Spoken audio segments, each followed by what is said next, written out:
যাও বাবা, স্কুলে যাও। রাস্তায় কারোর সঙ্গে ঝগড়া করবে না, মাস্টারমশাই যা বলবে তাই শুনবে। আর শোনো, স্কুল ছুটি হলে সোজা বাড়ি চলে আসবে, ঠিক আছে? আচ্ছা। যাও। কি স্কুলে যাচ্ছ? হ্যাঁ মামা। মন দিয়ে লেখাপড়া করবে, মানুষের মতো মানুষ হবে। আমি আশীর্বাদ করি, আমি ভগবানের কাছে প্রার্থনা করি তুমি অনেক অনেক বড় হবে। যাও, কেমন? যাও। রজনী, আজ সুমন আর আমাদের বাবা বেঁচে থাকলে শিমুলকে স্কুলে যেতে দেখলে কত খুশি না হতেন, তাই না রে? হ্যাঁ হতো, খুব খুশি হতো, খুব খুশি হতো। এই নে মা, দাও। যা মা, খুব ভালো করে মন দিয়ে পড়াশোনা করবি, কেমন? মা। যা। পারুল এখনো আসেনি? শিমুল, শিমুল, শিমুল, দাঁড়াও, আমি আসছি। শিমুল, শিমুল, আমি আসছি। পারুল, পারুল, তাড়াতাড়ি এসো, স্কুলের সময় হয়ে যাচ্ছে। দাঁড়াও, আমি আসছি।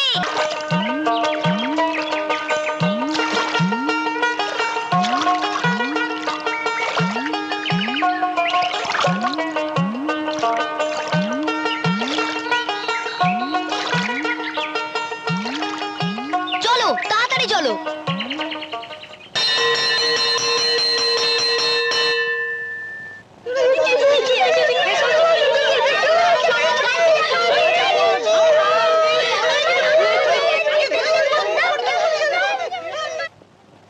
কই আমার চম্পা চামেলি? এই তো। মা, এই, চলে এসেছিস মা? আয় আয়, খিদে পেয়েছে। এখন পেট ভরে ভাত খাবি। হ্যাঁ, চল। খা, যা। যা, পেট ভরে খাওয়া গে যা।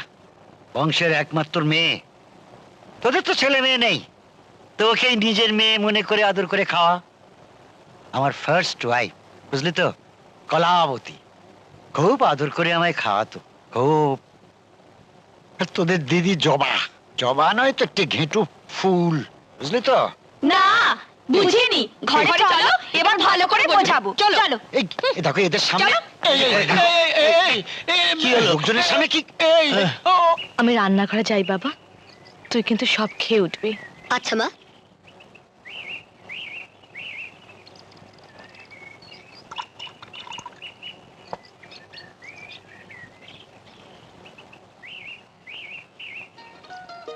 আমার মন বলছে যে পারুল এখন খেতে বসেছে। কি ভাবছিস পারুল? কিছু না মা। খা মা, খা।